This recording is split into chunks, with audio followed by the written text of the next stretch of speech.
Hi guys, this is Pestily and welcome to an Escape from Tarkov video. Today I'm talking about Tarkov in general, the Tarkov TV that was happening about a week ago, and just what's been going on in general in Escape from Tarkov. Now I'll primarily focus on the Tarkov TV stuff. I'll give my extra thoughts and opinions on certain things. I know I'm a little bit late to the party, but I am traveling Europe at the moment, so I'm just trying my best to keep you guys up to date for the guys that I've missed anyone else's review or just want to know my opinion. So without further ado, let's crack straight into it. So like I said, I'm currently in Europe and that's why there's a different scenery around me. I'm currently in Bulgaria and Sofia, and we'll be heading off through the Albania, Serbia, Montenegro and Greece and Turkey over the next 2 weeks. Then I'll be back in Australia and I'll be covering stuff like normal. But I thought this is pretty much a good one to keep up to date and try and keep you guys up to date with the latest stuff that's going on.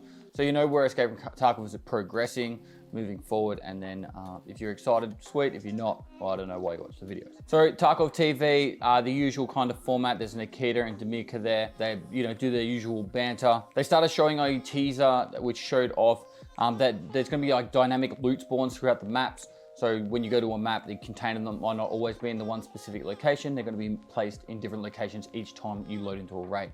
That same teaser also showed like a weapon holding system for the actual hideout itself. And so you'll be able to like place a weapon in the hideout, like in a storage location, or be placed up on a wall within the hideout. They also did show unique animations within the actual hideout itself. So if you go to click on the bed, your PMC will actually lay down on the bed, or if you go to another location, it might open up a crate or work on the workbench. Hold up a minute. This video is sponsored by me and my new channel, Before Death. We are working as a team to build some of the most exciting, fun content that you could possibly ever see. And we just released our new video, Doing the Marathon the Hard Way. Go check it out on the Before Death channel. Come back to this video later or watch it at the end. But lastly, make sure you do watch it. Now, talking about cheaters, it's pretty much the major topic for Escape from Tarkov right now. Tarkov is really suffering from that Wiggle video that is pretty much caused a lot of tension in the actual community. A lot of people were very frustrated and mad and hoping that BSG would do more.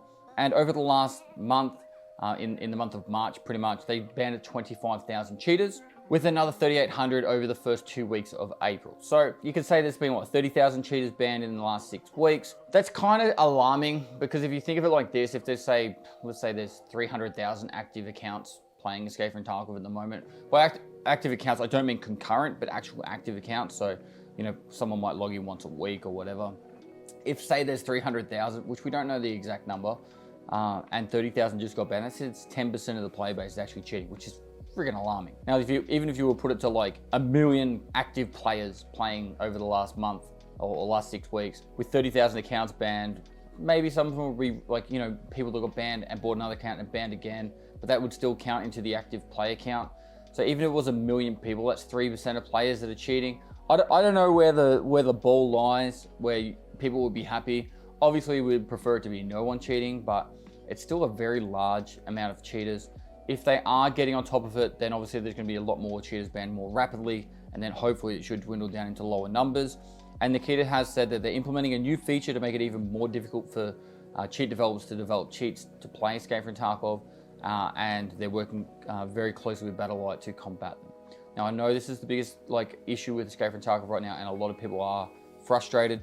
Hopefully they can get on top of this more and more to the point where, how do I word this, where people will have more faith in inviting their new friends to play the game. Because I think the scariest thing about Escape from Tarkov right now is if someone buys or goes to buy Escape from Tarkov and they see all the controversy around the cheating, they're probably more likely to not want to play the game.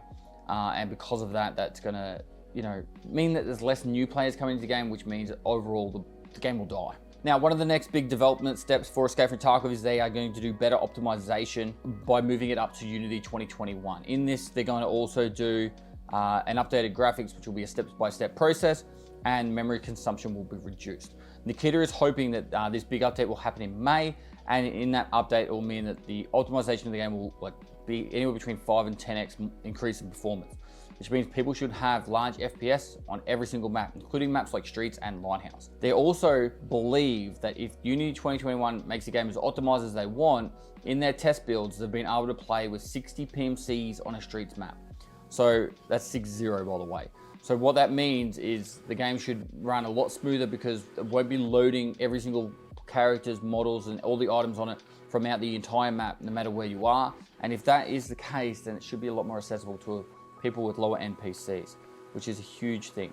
The way they're going to actually make this happen is they're going to be fundamentally changing the architecture of how players are joining the server, which will allow it to increase players on locations. FPS should be much higher. This will drastically reduce the network errors and issues. And the way they were able to achieve this is by rewriting the core of the game, by updating to the newest technologies and in how coding would be written for the game. And then that would be able to make it so it runs a lot smoother. Now, Nikita listed off a heap of goals he got. He wants to increase the players to up to 60 players in a raid, and this will happen gradually, but not on every location. They want to increase and improve hit registration, position accuracy, also the FPS of the inside raids, and reduce desync and improve network traffic optimization. Lastly, they want to improve LOD to help improve FPS and decrease freezes. So what it means by that is sometimes when you go around a corner, the split second before you see a player, there will be a slight freeze, like a micro stutter.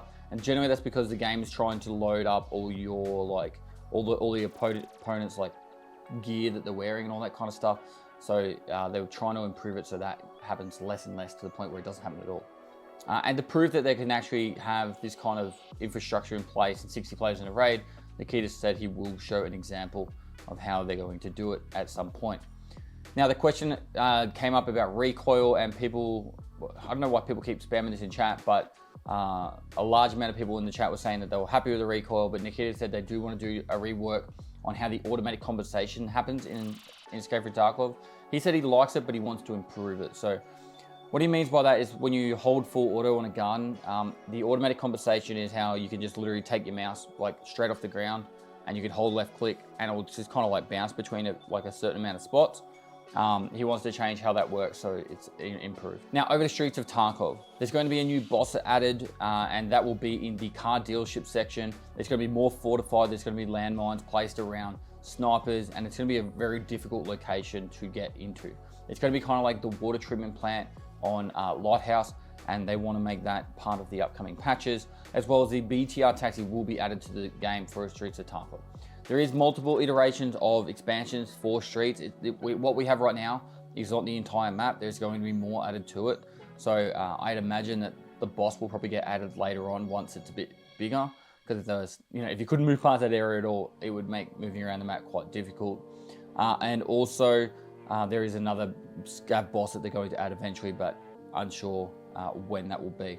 As for quality of life improvements, they want to make it so you can select the healing of the body or a specific body part by a hotkey. So for example, if you've got a head bleed or a chest bleed that you want to heal before your legs or your arms or whatever, you'll be able to hold the hotkey and drag it to like a Hot Wheel or something. You'd be able to drag your mouse to and let go of the hotkey so you can heal that specific limb faster instead of having to press tab, drag the med across. Also turning off lights on the helmet and turning it on. So at the moment, the only way to turn a light on the helmet is put it on your gun, turn it on, and then put it on your helmet. And then to take it off, you would have to literally take it off. Double clicking medicines and food to use. So instead of having to right click and go to use all, you could just double click. Redesigning the trading menu, and they showed a video on this and it is really smooth. So you can actually switch between the traders without having to go back, switch to the next trader and all that. So they've done a full make of the UI in the menu to help so you can sell and buy from traders faster. It looks a lot better and it should reduce the amount of time you waste in the menu. They've showed a very small teaser of a working process of gear presets. He said shouldn't take too long to get added to the game, but it's still not exactly how he wants it yet, but it is a big improvement. And then some minor improvements to the actual grouping system where you can see your friends and add friends to the group and all that kind of stuff. They did show a little teaser on the armor hit zones and armor plates being added to the game. So for example, if you're wearing a Gazelle, the actual chest plate is like across the body. It's not the actual like arms or the shoulders and all that. So your armor will only protect the places that the plates are in. Then they did show a teaser on vaulting. Now he said he's not happy with the vaulting system. I think a vaulting system in Tarkov would be great, particularly when there's like a step over that's really frustrating to get over. I'm kind of curious to where it's going to be when it's something like a fence? Can you vault over a fence? If that's the case, then it might turn into a little bit like PUBG, getting into weird areas and stuff like that. They did show a very small technical demonstration of what actually like is been going on and how they've actually worked on the LOD issues and optimization stuff. There was another also video on reworking the animations of blindfire. So blindfire is where you hold your rifle above your head or out to the side, and they've done a rework on how that is. It looks a lot better and smoother. And later on, they are bringing in an ammo loading interface. So when you go to reload your magazines, it's going to, I guess he means by interface, he means the actual animations to it. So that is eventually going to be coming. Now, as for new weapons, there is a 9A91. This is it's like a SMG looking gun that uses ASVAL ammo. AK-12, this is probably my favorite gun that I shot with Brandon Herrera when I did my shooting every gun in Tarkov video. The SVT, which is a 7.62x54R, the grenade launcher for the SCAR, the VSK sniper, not shown but also spoken about, was the MP40, PKM, and the RPD.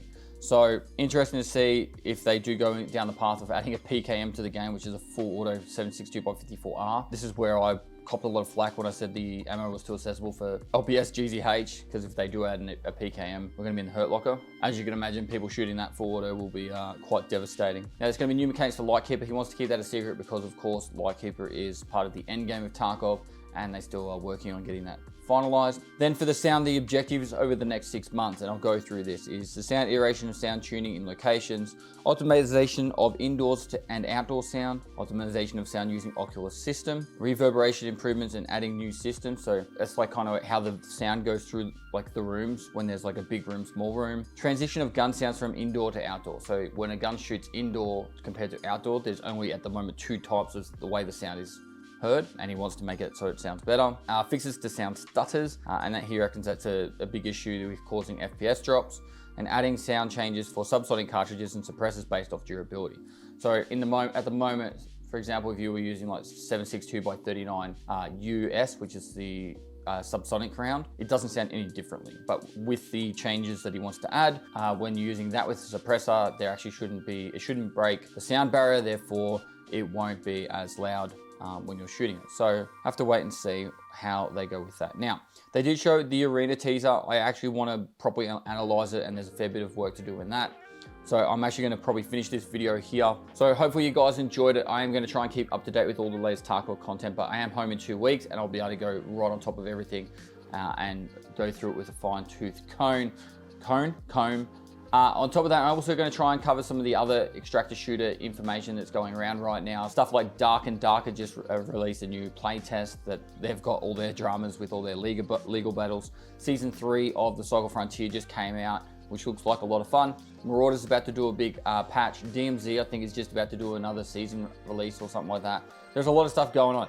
I just seem to be going away in one of the most busiest times. But I'm away overseas. If you're interested in checking out this content, I'm literally, as this video is out, I have just released a new video, which is doing a marathon the hard way, where we run a marathon. The group of five of us run a marathon without any lead-up training, and it's a very entertaining video. Hopefully you guys enjoy it. Make sure you go check that out, and then we'll be releasing our first Europe video in the next few weeks. So that's out on the Before Death channel. It's a group effort from us, myself, Michael, Sturdecki, and Jared. And I am live streaming as I climb some of these mountains across Europe. So if you are interested in checking out that content, make sure you give me a follow over on my Twitch stream to see the live streams, or go over and check out the Before Death channel to check out all the videos coming out over there. Last but not least, make sure you like and comment for the YouTube algorithm. And lastly, I'll see you next time.